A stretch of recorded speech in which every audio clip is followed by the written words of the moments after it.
الحمد لله رب العالمين، والصلاة والسلام على الحبيب النبي وآله وأصحابه أجمعين صلى الله عليه وسلم. حياكم الله.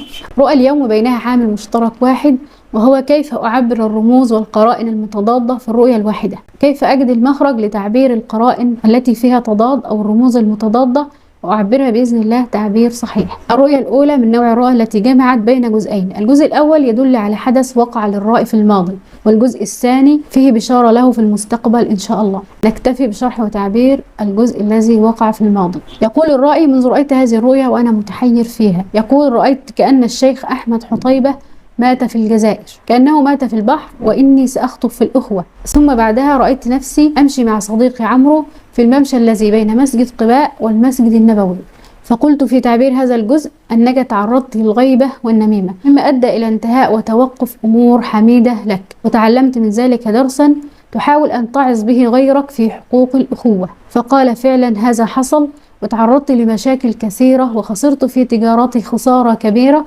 بسبب الغيبة والنميمة وما شابهها.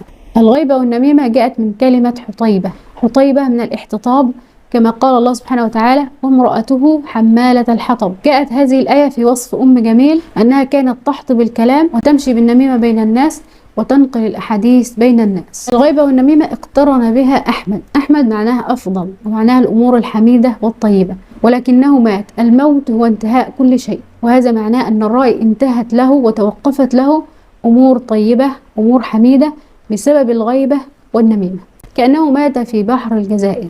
هذا الجزء معناه أن الرائي كان يقدم خيرا ويعطي خيرا، ولكن للأسف كان يجازى بالعكس، وهذا اختبار من الله سبحانه وتعالى. ثم كأني سأخطب في الإخوة. الخطابة هي الموعظة، وهذا معناه أن الرائي يتعلم درسا ويحاول أن يعظ غيره في حقوق الأخوة. ثم بعدها كأني أمشي مع صديقي عمرو بين مسجد قباء والمسجد النبوي، أي أن الرائي يسعى ليعمر حياته ما بين تقوى الله جل وعلا واتباع سنة النبي صلى الله عليه وسلم. مسجد قباء يرمز لتقوى الله، لأن الله سبحانه وتعالى قال عنه في كتابه: لمسجد أسس على التقوى من أول يوم أحق أن تقوم فيه. والمسجد النبوي يرمز لاتباع سنة النبي صلى الله عليه وسلم، والله تعالى أعلى وأعلم.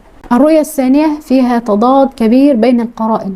تقول الرائية: رأيت والدي المتوفى كأنه جاء في سن الشباب ويلبس ثياب بيضاء، وكأنه يحتاج إلى طعام أو يطلب طعام. لم يطلب بلسانه، ولكن علمت في الرؤيا أنه يحتاج للطعام، فكنت سعيدة جدا وقمت مسرعة لأني سأعد له الطعام بنفسي، واخترت له أفضل نوع طعام عندي. غالبا تعبير احتياج الميت للطعام أو طلب أي شيء أنه يحتاج للصدقة والدعاء، لكن هنا الأمر يختلف. جاءت القرينة معه أنه في سن الشباب وأنه يلبس ثياب بيضاء، وهذه الرموز تدل على راحة الميت وحسن الخاتمة.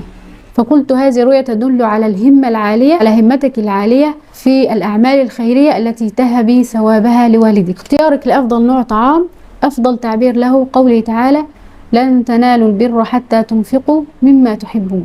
فقالت: فعلا كل قرش أهب ثوابه لأبي، والله تعالى أعلى وأعلم. أحب أن أتكلم في نقطة مهمة، وهي استبطاء وقوع الرؤى المبشرة. لا نستبطئ وقوع الرؤيا المبشرة. ما عهدناه وما علمناه أن الرؤيا المبشرة يتأخر وقوعها. خير دليل لنا في ذلك أن سيدنا يوسف عليه السلام وقعت رؤياه المبشرة بعد 40 سنة. من رحمة الله سبحانه وتعالى أنه يؤخر البشرى، لأن الرؤيا المبشرة تبث فينا الأمل. أما عكس ذلك من الرؤيا المحذرة أو التي فيها سوء، فإنه ليس من الطبيعي أن يحيا الإنسان وهو ينتظر ما فيه شر، ولكن نستطيع أن نحيا ونحن ننتظر الخير. وفيه اختبار من الله سبحانه وتعالى لمدى صبر العبد، واختبار لليقين في الله سبحانه وتعالى. والله تعالى أعلى وأعلم. سبحانك اللهم وبحمدك، أشهد أن لا إله إلا أنت، أستغفرك وأتوب إليك.